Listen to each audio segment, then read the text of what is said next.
Welcome back to Cinema Drinking Buddies. I'm Gio. This is Matt, and we like to review movies and drink. Yeah, we do. Today we are drinking gin and tonic. Just something simple, nothing too extravagant. And we're also reviewing Inception. Bomb. So what did you think about the movie? Oh, wait. So, if you want to see how we made this movie, make this drink, yes, we made Inception. Stick around till the very end, and we'll show you how. It's a very simple drink. Yeah. Spoilers. But yeah. I don't know why they'll stick around, but whatever. Okay. But yeah, we like I said, watched Inception, and I like this movie. I mean, it's always been a favorite of mine. I actually remember the first time I watched this movie was at our buddy's house.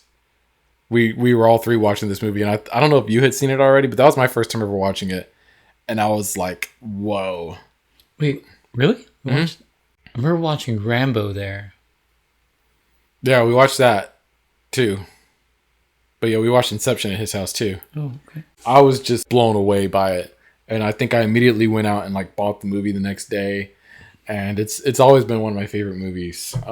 Just I don't know why.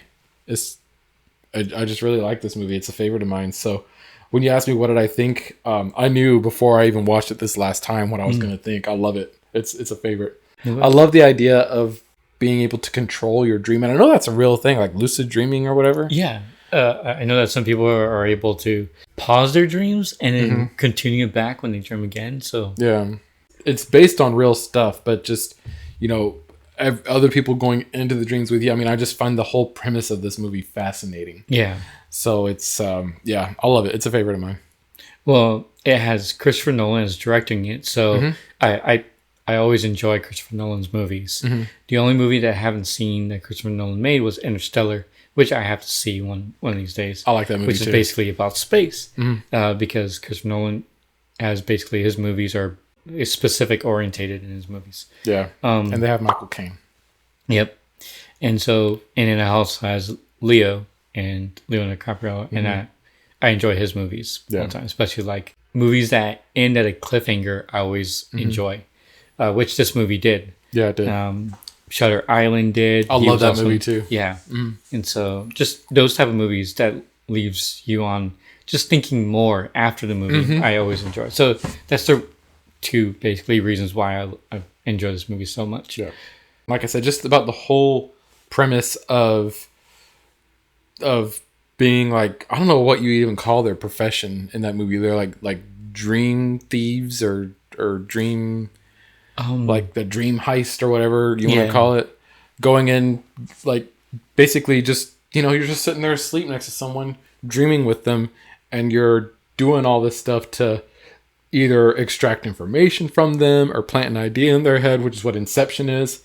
I mean, it's just amazing. Like you said, this movie had Leonardo DiCaprio. It had a really good cast. Oh yeah, it had basically the Dark Knight Rises cast in it, and it had Juno and the guy from Godzilla. It was a really good cast, and I think a strong cast like that is something that makes a movie work.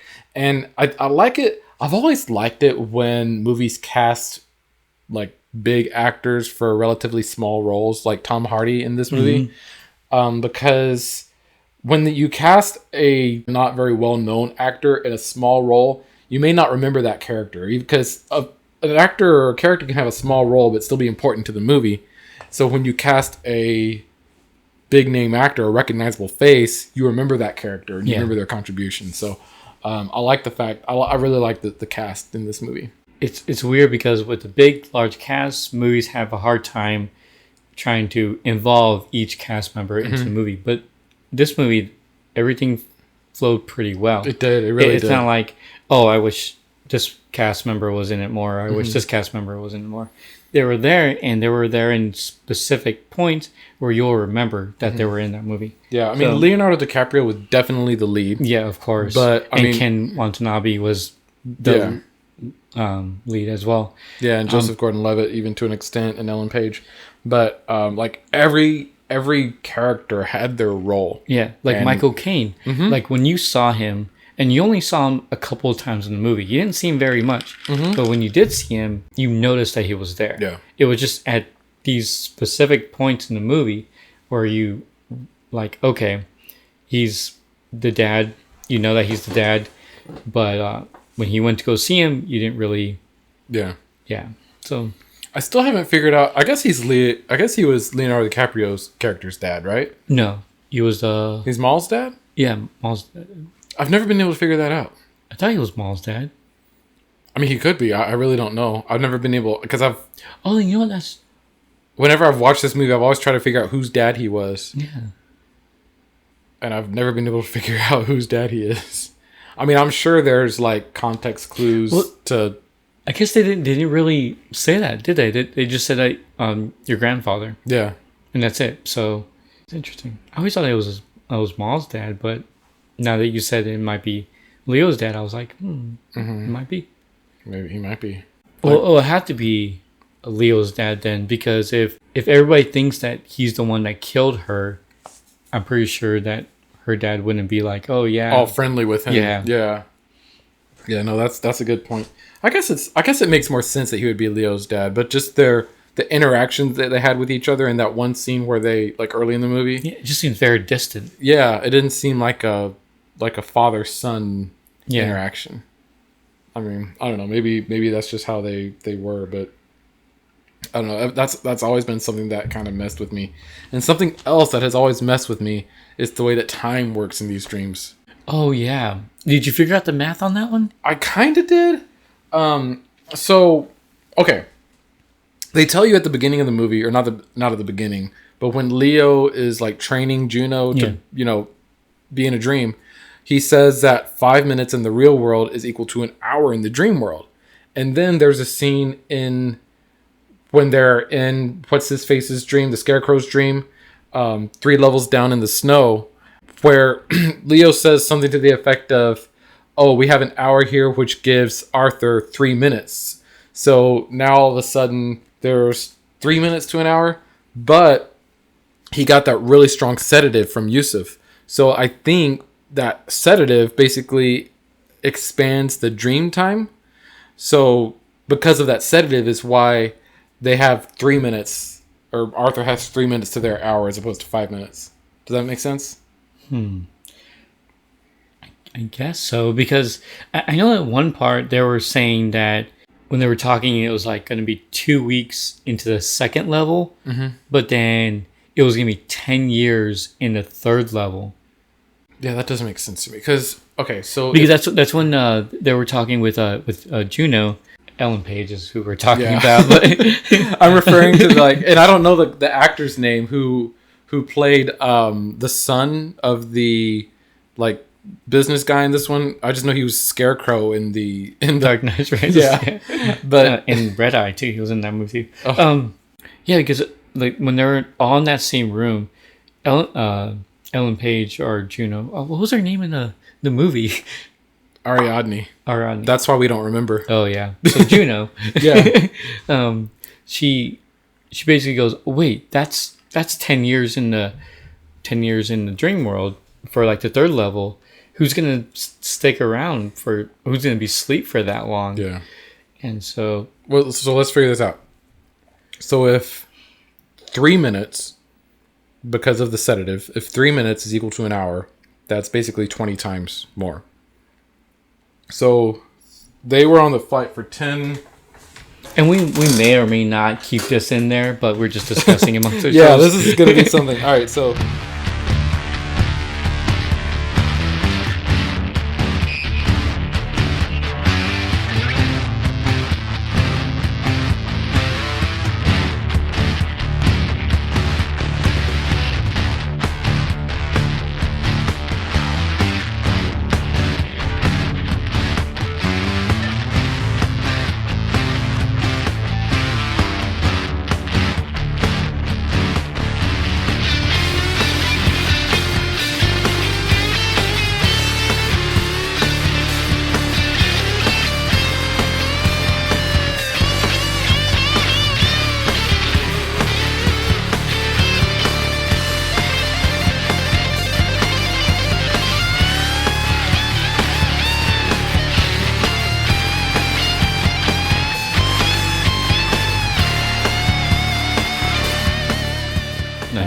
9.13. Okay. So that could have been where she was getting the 10 years. I mean, that's just a little over 9 years. Yeah. But, if you're just kind of doing the math. That's pretty close to what they were talking about. If you're just kind of doing the math in your head. So if you have the sedative that is making dreams be an hour to 3 minutes, and then you go down 3 levels, level 3 is going to last like 9 years. So that means they went down one more level. They went down to the 4th level. Remember to go get... Oh, yeah. Yeah. Cobb, Juno, and Ken Watanabe all went down another level. So... no, Ken Watanabe. Yeah, Ken Watanabe was already at that level. Okay, so 3,000... he died, so he fell into the limbo. Okay, so let's go again. So he died, so he went into limbo. But Cobb and Ariadne went... They didn't go to limbo. They just went like a 4th level. A 4th level because they fell asleep. They forced themselves to sleep again. So 9.13 years, which is what they get in level 3. That's 182 years in level 4. 182.6 in level 4. So they went in there. Ariadne rode the kick back, but Cobb didn't. He went to go find Ken Watanabe, who by the time he found him, he was like really old. Yeah. So you can, he's probably in his 40s. But he died like a few minutes before. He didn't die that long before. That's true. And he was already like in his 70s. because they were already in the 3rd level, so it would just be like 20 times longer. Yeah, I don't know. Like the time in this is all screwy. But like if they don't have a kick, they could be in level 3 for 10 years. Yeah. But they had the kick, which is how they were able to get out. 9.13 years. So that actually checks out because of the sedative that they were given. Well, so he died like what? Let's say movie time 10 minutes before. So let's say 10 minutes before is actual time. Then he would have been there for what? 10 years? 15 years? I have no idea. I have no idea. Okay. Like we said, this may or may not stay in the video, but we'll leave it in the video. It'll give you guys something to criticize in the comments. But yeah, I mean, it's just, I have no idea if we did the math right or if we were using the right logic there, but we got to 9.13, which is close to 10. So I'm going to say we did it right, at least in someone better at math than us, please put that in the comments section. Let us know so that we know. Yeah, because we had a conversation about so if it's 5 minutes to an hour, where is she getting this 10 years from? And then I actually went back and watched it and realized that it was because of the sedative that made it 3 minutes to an hour. That wasn't actually stated until they were down to the 3rd level. Oh, okay. But I guess the actual ratio wasn't stated until they were down to the 3rd level. So that's how she gets to the 10 years. So so with all that being said, when Leo and Cobb and his wife Mala, right? Mal, they built an entire city. Like while they were down there. They were down there for 50 years, right? From what Cobb said. Yeah. So 50 years, they built this entire city and civilization just with no people in it, just themselves. So that's actually really, really awesome to do. Can you imagine like being in your own dream and just creating cities? Yeah. That's really, really cool. Pretty neat. I really like the idea of just like you create this stuff in your mind and then you go to sleep and it's there. Yeah. And it's just things that like just because of physics couldn't be done in real life. Like he was showing when Arthur, Joseph Gordon-Levitt, I think his name was Arthur in the movie, was showing Ariadne like the staircase that keeps going round and round, and the when he's running away from the projections, the militarized projections in the 2nd level, and he gets to that top of the staircase, and then there's just like nothing there. Yeah, and he's like paradox, like like just being able to make stuff like that is pretty awesome. I forgot what that was called. We'll put it down in the video somewhere. Okay? Yeah. But yeah, because I've seen drawings like that, like it's an actual drawing. But yeah, there's an artist who's like famous for that, or used to be famous for that. I cannot remember. I want to say Thomas Escher was an artist that used to be famous for doing like artwork like that. And then I think the whole, I guess, message that this movie gives us, that positive emotion trump negative emotions, when they're trying to figure out what's the best way to get this idea in his head. And they're like, oh, well, he and the son, like the son and the father have sort of a strained relationship. So, we need to, basically say, oh, the father, doesn't think the son can do it. And they're like, well, what if we actually repaired that relationship? And that positive emotion is what makes him want to break up the company. Because the whole reason they went into this guy's head is because Ken Watanabe hired them to break up this guy's corporation, who Ken Watanabe's company basically couldn't compete with anymore. Yeah. So they went in there and planted this idea in the guy's head that the dad was proud of him and wanted him to be his own person and not follow in his dad's footsteps. So I think that having that sort of message in there was kind of neat too. Yeah. And they also talked about it. Planting these ideas, it doesn't always end good. It can end very bad. But like Cobb, he planted an idea to his wife to help them escape from the limbo that they were in. But that ended bad later on. So it's not always a good thing to plant these ideas in someone's head.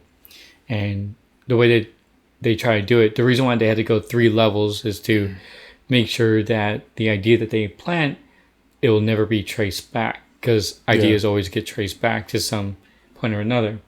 And that's why they had to go 3 levels down to be able to make it seem like it was his true idea. Yeah, they had to go deep enough into this guy's subconscious to... And they had to plant 3 ideas, right? During the time? It was 3 messages. Was it? I think so. I think that the first message was these are things that we should have wrote down. But I have no idea. I think this is one of my favorite movies, and I have no idea. That's just the kind of movie this is. I think there was 3 ideas that they planted for each level. They planted one idea, the next idea, and then help him, guide him. And then that bolt or whatnot is when, and then he finally saw it through the Will's one of the ideas that they planted in him. Well, I think the first level, the idea that they planted was that Browning, who is his godfather, is actually the one that he shouldn't trust, and not his uncle, isn't it? That was his uncle. Was it his uncle? Well, whoever it was. They planted that idea in the first level that that's the guy that he shouldn't trust. Yeah, which he always trusted. And then in the second level, was it in the second level that they planted the idea of that his dad was proud of him? Well, no, because the second level was when Cobb was, what was his name, Mr. Charles, and he did the meme face. You've seen that meme, right? I think I have. But so I think the second one was basically telling him that he was in a dream. Yeah. Letting him know that he was in this dream, that they're after him, and that his uncle was the one that was trying to extract this information from him. So basically another idea, his uncle is not who you think he is. And then in the third level is when they actually... Basically, and each time they talk about the will. Each time they talk about the will. And he finally found the will, and he's like, oh, this is what you want me to do now. Let's go ahead and talk about the ending of this movie. So the ending... So he has... Each person has their own... I guess, what would you call it? It was like a... I forgot what they call it. They have a specific name for it, but it's like a little token, a little object that they have to basically just keep them sane, let them basically so that they can tell whether they're in a dream or if they're in real life. Keep them weighted. And so this token that they have, so each one has their own. Basically, Jordan Levitt has the weighted die that no one can touch because he knows the weight of it and everything. And then Cobb has a top The top was actually his wife's top, but he took it. So at the very end, he's always wanted to get. So during the whole point of this is of him accepting this, of implanting this idea in someone's head, is he wants to be able to go back to his kids, because he was told that he's the one that killed his wife, which didn't happen. And something else to mention too, like every dream that he goes into, even like when the movie started and he was in Ken Watanabe's dream, his like wife shows up in the dream and kind of ruins things, and because he can't let go. Yeah, he can't let go. So that's like another theme of this movie, that he feels so guilty about his wife's death, he can't let go of her. And in that last scene, when they go down to the 4th level, it's when he finally confronts her and basically lets her go at that point. Yeah, saying that this is me making you. Basically, his own dreams and memories making her, which will never be the same as the real her. Mm-hmm. Yeah, so they were able to finally do that. So he, after everything is cleared, they put this idea in Scarecrow's head, and he spins the top. Well, if the top falls over, then he knows that he's not in a dream, that this is real. If the top keeps spinning, then he knows, okay, this is still a dream. Yeah. Well, at the very end, when it cuts, you see, instead of waiting for the top, his kids call out to him. He runs to his kids, and you see the top spinning. But at the very, very last second, you can see it wobble, but it cuts. Yeah. So you don't know if it actually falls over or... And so that's just one of the things why I enjoy this movie, because of that. That ambiguity at the end. It was kind of like... It sort of reminded me, just talking about movies we've done on the channel, it sort of reminded me of Joker.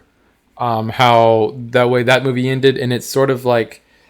It sort of leaves you to wonder, like, did all of that stuff in the movie happen, or was it just in his head? Here it's like, okay, is he really back home with his kids after all this time, or is he still in a dream? So one of the things I saw in the movie, so each time he had that dream, his kids are always turned away. Always. In the same spot. And that's what happened in this movie. So that's why you kind of like think about like, oh, this could be a dream, because his kids are in the same exact location as he always imagined. But they did turn around at the end. Yeah. At the very end, they turn around. But he never waited long enough to see him turn around, because he's always leaving really soon. Yeah, but at the end of the movie, or throughout the movie, yeah. But at the end of the movie, they turn around and you actually see their faces, and that's when he goes to them. Yeah. So let me ask you, do you think he was in a dream or no at the end? I think he was in a dream. You think so? I think he was. Why? Well, just because of... So, taking away the top part aside, when he first sees him, he's waiting for the top to fall over. Well, his kids are there in the exact same spot he always thought about. He always imagined them to be, which is a very interesting. And so when normally during this time, the second guy that tells him we have to go, he leaves right away, and then the kids leave. Well, here the kids are about to leave, but then they turn around and then say hello. So it might not be that split second where he's about to leave. It might not have occurred yet. Yeah. He might have just like all of a sudden run towards him, thinking that that's what he wanted, because everything is basically what he wanted. I think you're right, because when everyone else woke up, you see them, like when they ride the kickback from level 3, Joseph Gordon-Levitt has them all tied up in this elevator to, kick them in level 2, and you see them like open their eyes on that level. And then you go back to level 1 and you see them all open their eyes in the van, and they swim up to the shore. So like all the other characters, you basically see them riding the kickback through the levels. You see them wake up in level 2, you see them wake up in level 1, and then you see them wake up on the plane. You never see Cobb do that. You see him wake up on the plane. Yeah. But how do we know that that's actually him waking up on the actual plane and not just him still in limbo saying, this is how I'm going to be with my kids? Yeah. So I think you're right. And like you said, the fact that they're in that same exact position, wearing the same clothes, that he's... And they're the same age. So he hasn't seen him in, it seems like at least a year or two, but usually kids grow up very, very fast. So they're basically exactly where he always imagined them to be. So. Yeah, so I mean, I think he's still in limbo. He's still in a dream. He may have sent Saito back. He may not have. I don't know. But he may have sent Saito back. But I think he is still in limbo, just, you know, with his kids. Yeah.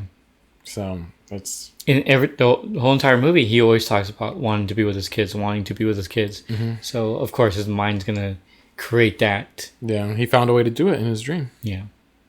Well, I know we rambled on for a while, but that was our thoughts and discussion on the movie Inception. I just want to say, for those of you who stuck around, thank you for watching.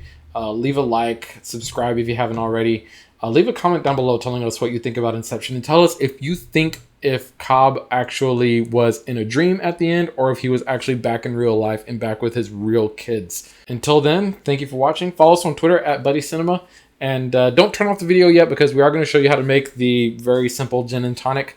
So if you want to see, you know, me basically just mixing gin and tonic, you can stick around. Spoiler. Yeah. Spoiler alert.